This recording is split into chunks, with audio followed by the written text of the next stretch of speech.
oqartiruvchi naborimiz o'zi asosan kuchli dog'lar uchun tavsiya qilinadi. Ya'ni quruq, yog'li yuzlarga ham bemalol oqartiruvchi nabor tavsiya qilasiz. Faqat nabor terayotganda bir xil joylarga ahamiyat berasiz. Bu terilgan naborimiz o'rtacha va quruqroq yuzlar uchun. Agar yuzim o'ta quruq desa, siz oqartiruvchi naborga massajni krem qo'shib berasiz. Sivurtkaga qurbim yetmaydi desa, sivurtkasiz ham bemalol tavsiya qilsangiz bo'ladi. Massajni krem quyoshdan himoya bilan to'liq nabor bo'ladi.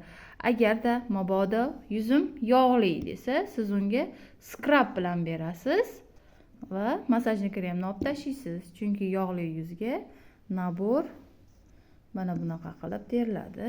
BB'sini ham almashtirsangiz bo'ladi. Qora BB'ga. Buni o'zi asosan quruq va o'rtacha yuzlarga tavsiya qilaman. Mana bu yog'li yuzlar uchun terilgan nabor hisoblanadi. Sivurtkani yog'li yuzga ham, o'rtacha, quruq yuzga ham berasiz. Bu o'sha ishlatayotgan naborini kuchini 8 barobar kuchaytirib beradi, tezroq natija olasiz. Oqartiruvchi naborimiz haqida to'liq ma'lumot bilishni xohlasangiz telefon qiling. Xohlasangiz lichkamga Telegramdan yozsangiz, bundanda to'liqroq ma'lumot berib o'taman. Penkasini xohlagancha o'zgartirsangiz bo'ladi. Oqartiruvchi penka oqartirish xususiyatiga ega, lekin quritadi.